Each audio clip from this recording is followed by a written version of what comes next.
God knows.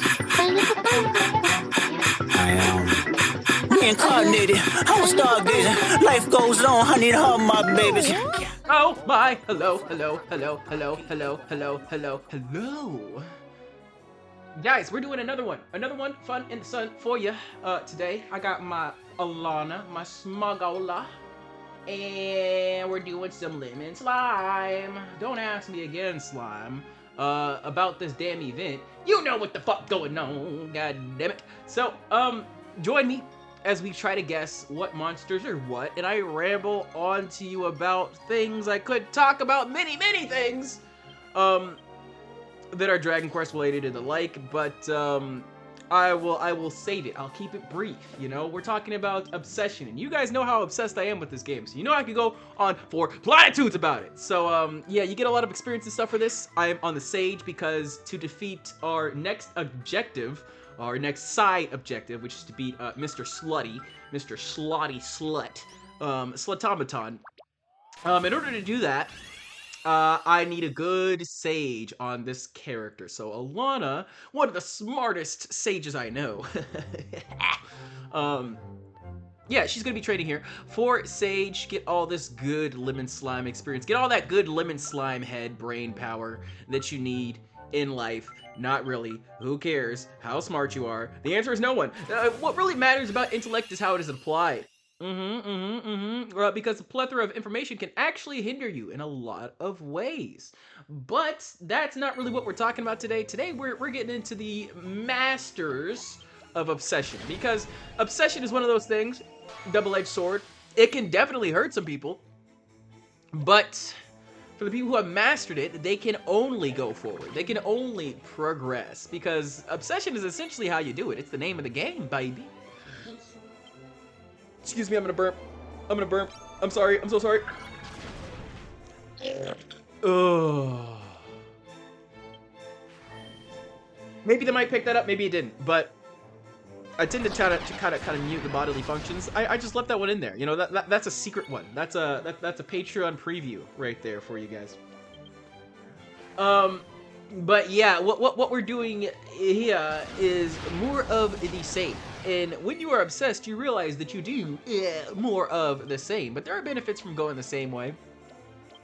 There are benefits from thinking congruently with what you or others have constantly done. And the benefits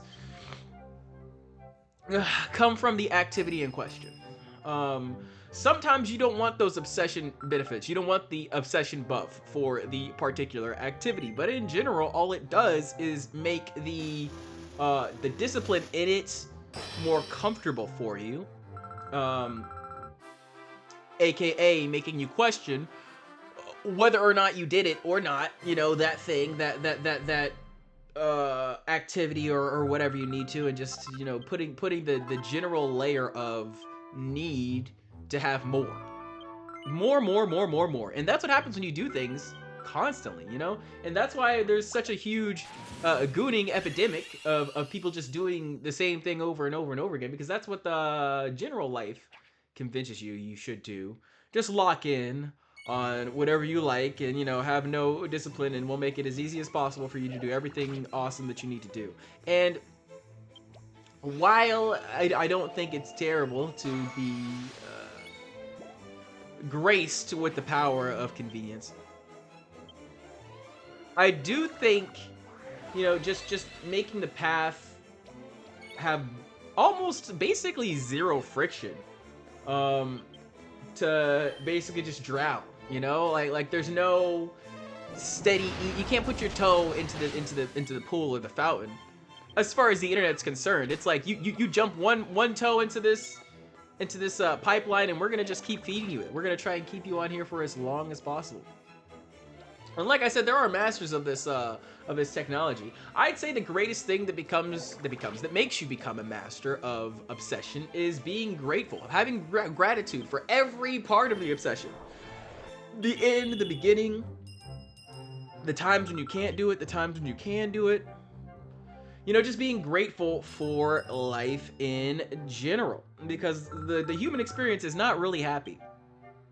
And I think one of the things that's actually kept me on Earth is acknowledging that fact, acknowledging that, you know, I'm not like every other person to where I actually enjoy happiness to the same extent, I think. Because when I'm truly in my happiness, I'm always thinking, like, when's this shit gonna end? You know, like, oh boy, here we go. My body's lying to me and telling me that we're having a good time here on Earth when I know, you know, taking a step back and putting it into perspective, everything sucks, and I have to force myself to truly just live in this moment. I realize that's the only time where I'm quote-unquote happy, and I delude and stretch to call it, you know, true happiness, because it's really, you know, a solace from overproduction, from constantly burning myself out trying to waste time because I just hate being here. So I try to, you know, get in the flow state and be in a place where I can just do things and feel and think about nothing but the task at hand. And then when I actively force myself to just stop, you know, stop trying to enter flow state and be the best person ever and be obsessed with everything, and I just stop, you know, that's where the true peace comes.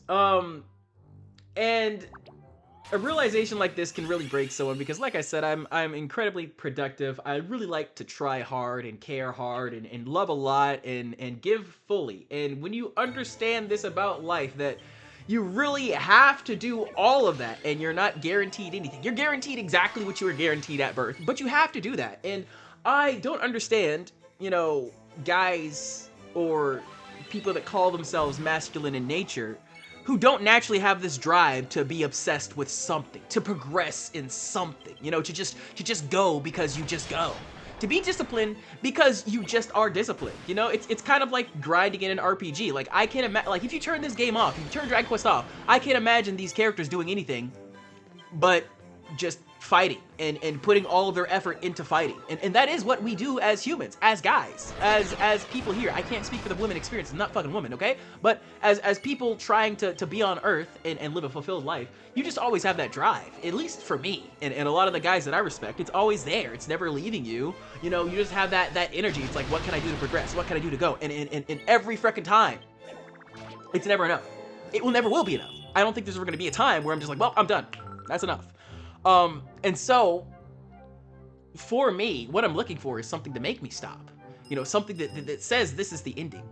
Something that's like, you can do nothing now, you know? And it has to be an external person. It has to be someone where you can, like, truly be calm in. And that's why a lot of people go to pets, or dogs, or animals. But, yeah, I don't know. I don't know if it's ever gonna happen for someone like me, because, like I said, I hate forcing things. And the world's a crazy place, so who knows? I may have blocked the blessing already. I've certainly had tons of chances, and a lot of people really hate the archetype that I've sort of morphed into, because I'm not someone who's like a super incel and is like, oh no, I don't have friends, why does nobody like me? I'm such a failure. And of course, you know, I have met people that hate me. I have failed in relationships and friendships and stuff, but the reason I don't have friends and the reason why I'm super broke and the reason why I'm living in my parents' house right now is not by, you know, some metric of me not being good enough. It's definitely by choice. I actively chose to not have friends. I actively chose to get fired multiple times. You know, it's because I've actively made the choice to try to not do those things for a long time. And guess what? The things still kind of happened.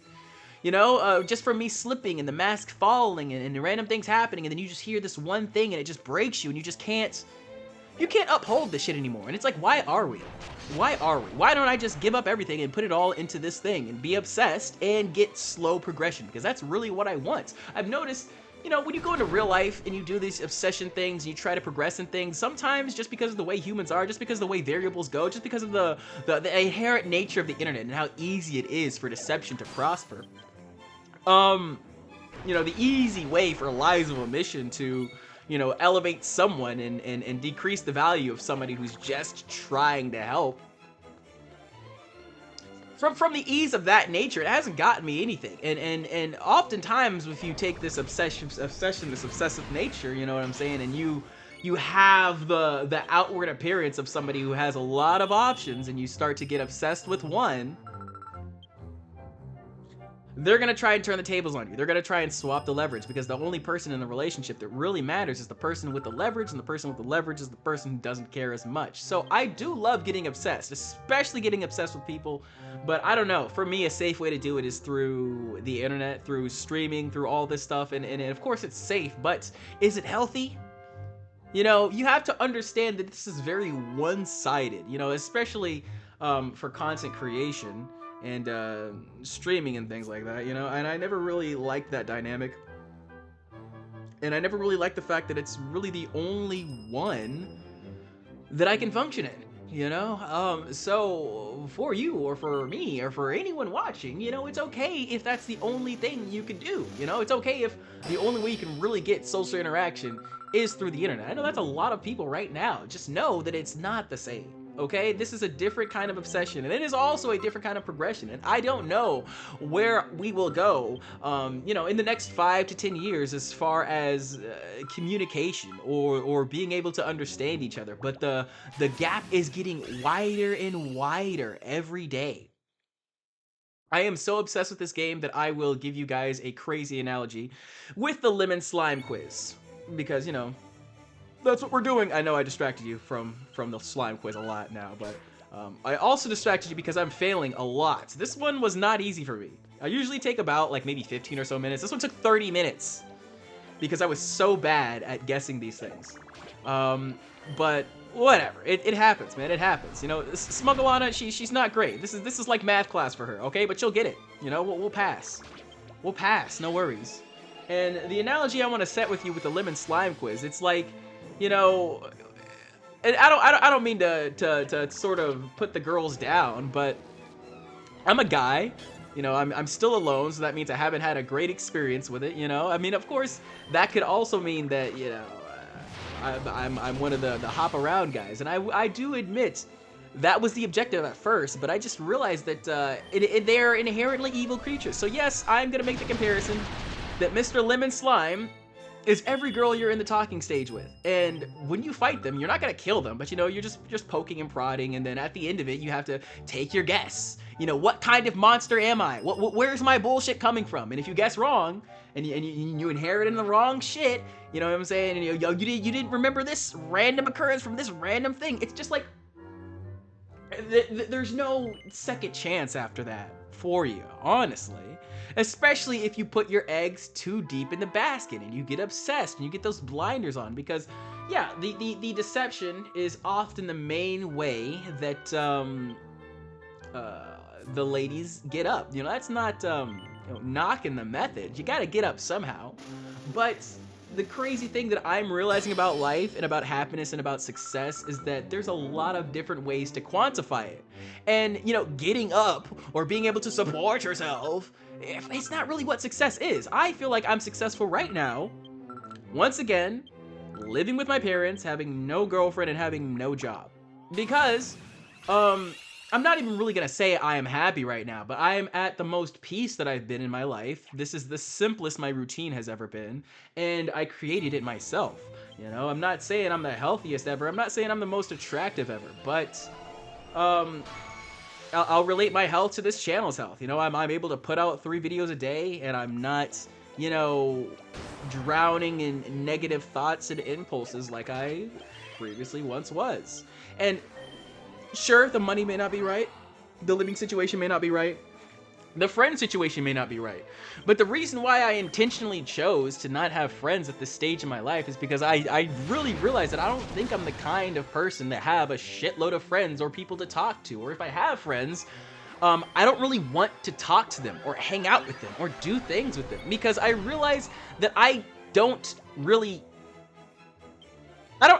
relax around people. I try to give too much of my world to them, kind of like I do with these videos. You know, a lot of these ones I come on with and I'm like, I just feel so horrible and bad, but then at the end of it I feel good, and I realize that's not, like, it's not like it's you guys from the computer. I hardly know any of you. I hardly remember any of the names besides, you know, like, there's that one Japanese guy that shows up at the streams, there's the Mimi guy, the Michiya, and there's there's Big Joe, you know what I'm saying? Like, it's not really you guys that I'm thinking about immediately when I start up these videos. It's just the game, the understanding, and, you know, figuring out life. And I think that the whole thing I try to do with other people is to just make them relax. And in this one, in these podcasts and formats, I'm trying to make myself relax, because what truly makes me relax is answers and endings. And people don't like to give you that. You know, people don't like to give you the awareness of, you know, where you're going or what's doing, because it's just not attractive. I've noticed that. It's not hot. It's not sexy at all when you're just like, oh, may I fuck you now, lady? You know, like, it's not attractive to get the answers that you seek. And everybody with intelligence kind of knows that. We kind of realize that, man. Like, you want to have that fight, that power, which is why you're so happy when you find something that you can actually get obsessed with. The things that we can actually get obsessed with, we get obsessed with them because we don't have all the answers. We don't have all of the data. We don't have everything we need to just be the best at it. And hopefully we never fucking get it. Because when you get it, when you're there, the progression stops, obviously, and you feel like you have like nowhere to go. You have nothing. And I realize, yeah, I kind of just want to be in this state of flux of, you know, wanting and desiring nothing, but doing everything. Like, literally everything, just to make the time go by, just to move the needle before I die. And maybe this amps somebody up to truly take it to the next level with whatever data or power or strength that they have. Because I know I may have it. I may have the strength to become the greatest entertainer of all time, but in every anime, there's always a point where you got to pass on the genes, where you have to elevate to the next level. And I think when that time comes, there's going to be a lot of things that I've just sort of corroborated, developed, you know, enhanced, put into the world.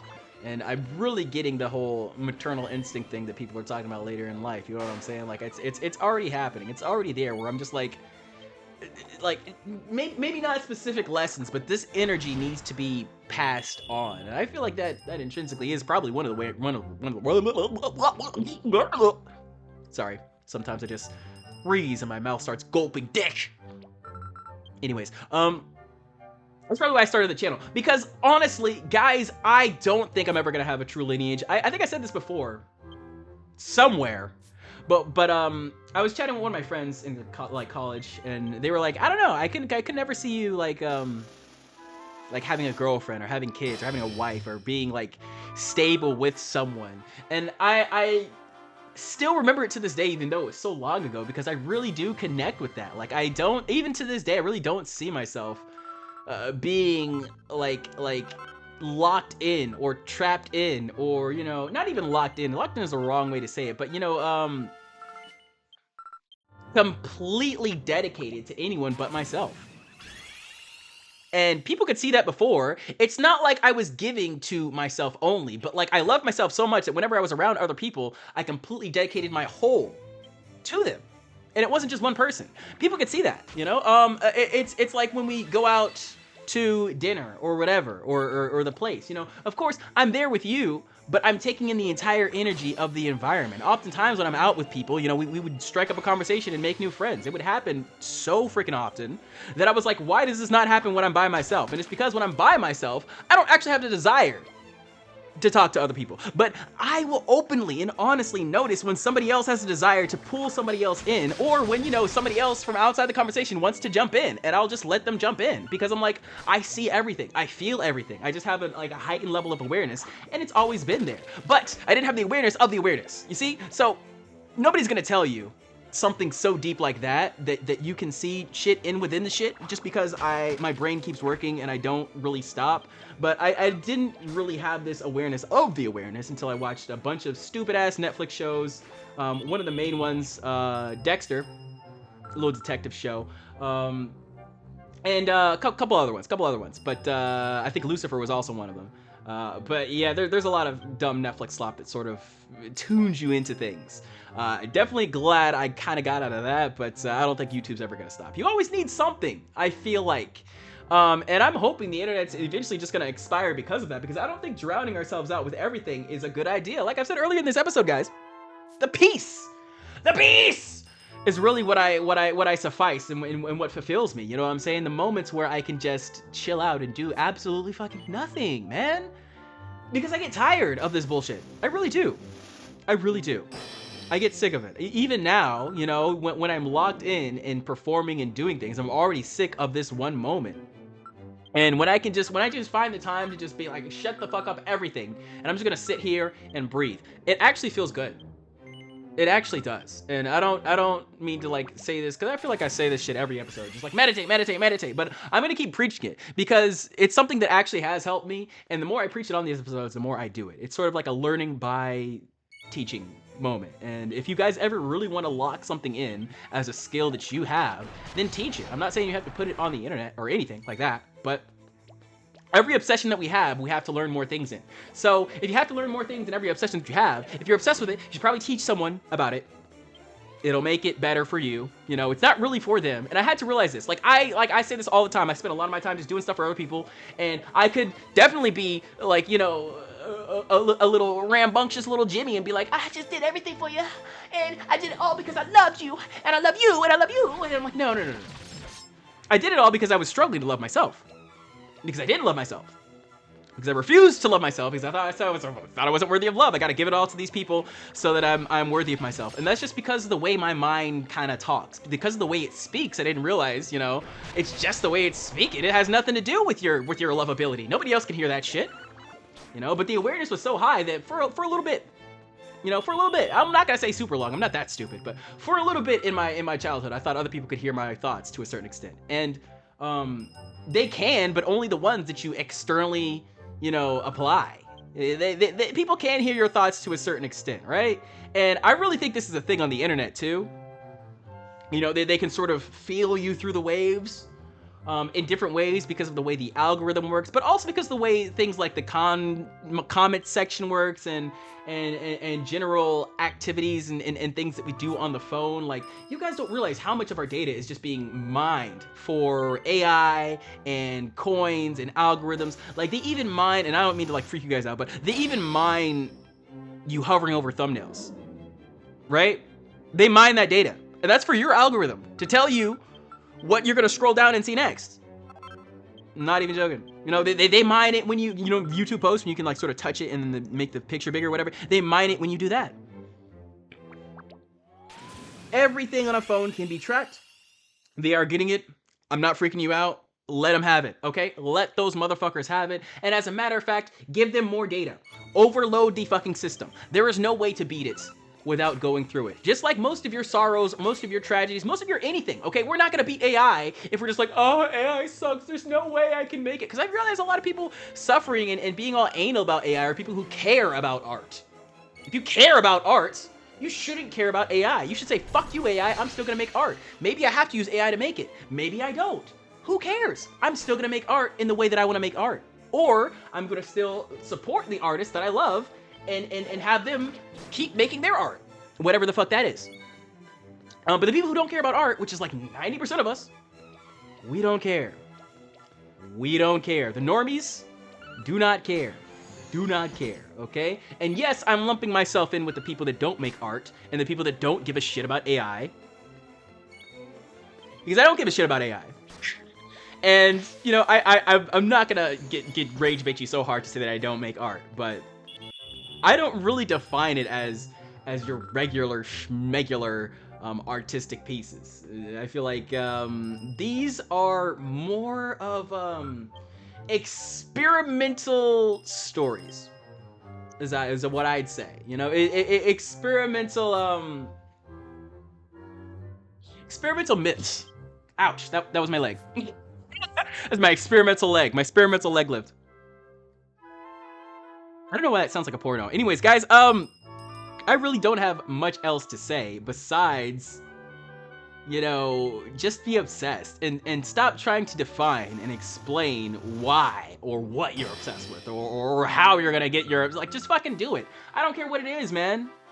Like, if you feel like the world sucks and I want to kill myself and I'm just wasting everything, then good, waste it.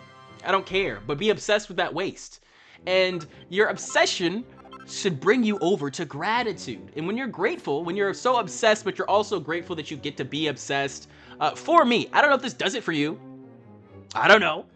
But for me, when I'm grateful to do something, I'm gonna be grateful for the times that I'm not able to do it, because it's gonna make the times when I'm doing it better. I am going to reward myself for doing things that aren't that thing, you know, by going back and getting in what I need. And I'm going to tactically and effectively take breaks when I actually don't want to do it so that I can come back and amped up to do it again. And during those breaks, we can get the bullshit that we don't actually want to do but actually need to do done, so that we're a regular, breathing, functioning human being. Is that full? Is that full? That is full. You are full. I am full. We're full of cum. What? I didn't say that. Anyways, that's about all I have for you today. Don't be a fool. I think that's clear that it's something I want you to do.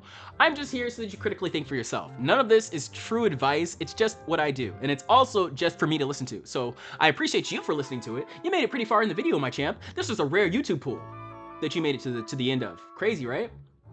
Crazy, right? All right, so me and Smugolana are off. I appreciate you for watching. I hope you tune in next time. You don't have to. But I love you, I appreciate you, and I will see you later.